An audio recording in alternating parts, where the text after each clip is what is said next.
Hello everyone, welcome back to this channel. My name is Nima, and today in this video I'm going to talk about an issue I have for a long time with my classical guitar or nylon guitar, which is a Yamaha NTX-1.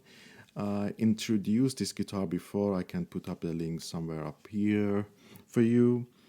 Um, Let me just introduce the problem and you understand it um, at once.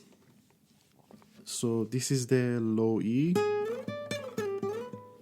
not a huge issue, and this is the D string. Just listen. And this is A,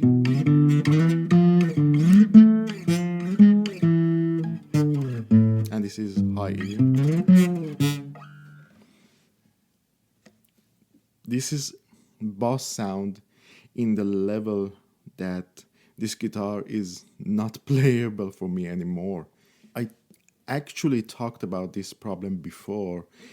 In another video, I mentioned it when I tried to change the strings on this guitar, and I mentioned I changed the strings because of two problems: the bass sound and the other issue was that suddenly strings on the D and A get damaged when the guitar was not played for a long time in the case. And in another video I tried to fix this problem with a fret wrap because I don't have the huge knowledge about this guitar, and sometimes I don't want to touch the guitar because I feel it's something pure. It should be just like that. But and I have several guitars and none of them have issue like this at all. The problem, I can describe it as it's a huge tension between this point on the guitar and this knot here or headstock on my guitar, which it's not easy to see. I should show you with my hand. Because of this tension, the guitar should be like that from the body of the guitar to the headstock, completely flat. But what is happening to me or happening to my guitar is that the headstock bend forward or bend towards the body for some degree. It's not visible, but it's really happening, and the way you can measure it, it's not my knowledge. It's something that I learned, um, and I'm going to show you in from another angle. But when I look at my guitar like this, on the fret 12, maybe you can feel it, there is a huge action between the 12th fret and the body of the guitar. There is almost no action on the first fret anymore. And the way that you can measure it on your guitar is that some would say on the 12th fret, some would say on the whichever fret that is the place that the neck touch the body of the guitar, and in this case it's fret 14, and you can put the other finger on the first fret, and then you can check if you have any action on the fret 4 or 5 on your guitar. In my case, without touching the first fret, on my 4th and 5th fret there is no action anymore. So this explains what's the problem, because when I try to play here near the headstock, there is no place for string to move, and that's the make the bass sound, and it gets worse on the 12th fret, because there is huge action, so I have to use a lot of power, and that produced this sound. Comparing to almost, I don't touch the string at all, just barely touch it. So what I'm going to do is that I'm going to use this hex key, which was sent with the guitar, um, or included in the package with this guitar, to adjust it. And there is two ways to adjust the truss rod. Most of the guitar, or most of my guitars, which are electric guitars, they have something here, and you can just easily use the hex key and adjust it. But on my classical guitar and Jim Dandy, I don't know, maybe I should try it with another angle. It's inside the guitar, which it's a little bit challenging, and there is two movements, clockwise and anti-clockwise. So I'm going to explain which solution is good for this guitar.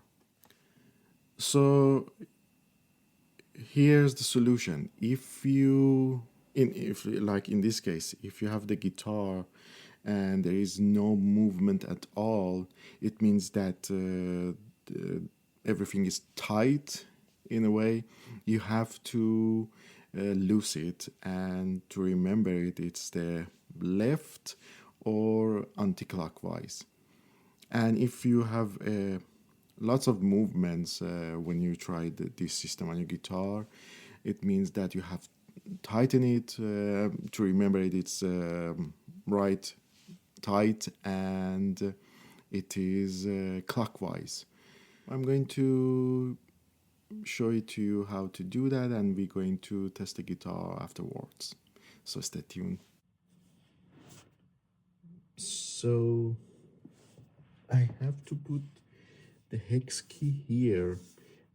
There is no way. Actually, maybe there is a way. If you can, it's here, and it's a very bad place.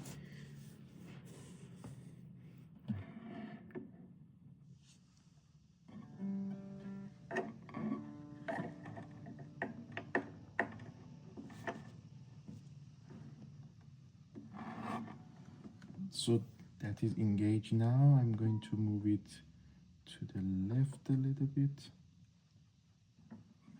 It's actually a very tight place. So I did the adjustment. I have to go max to the left and to get the good result. Again, if you noticed your guitar carefully, you can see that I could see that this part of your guitar coming or bend forward or towards the body of the guitar.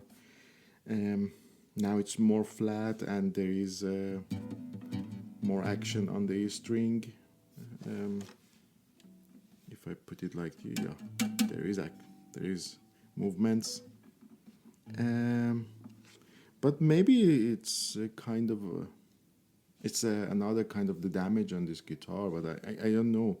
But I felt about a short while after I purchased this guitar that there is this issue with this guitar.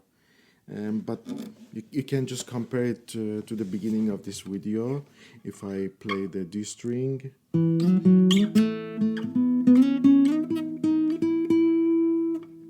and this is A string,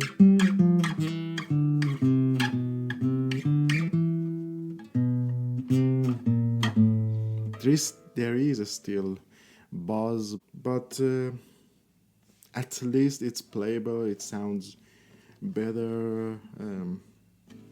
I don't know, maybe this type of the guitar, or maybe this type of the wood, doesn't suit the Norwegian climate. Pretty cold and dry on winter times when it gets um, very warm.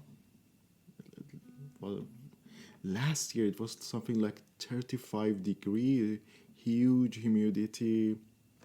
I don't know, 80%, 90% if you live by the sea, and I do live by the sea.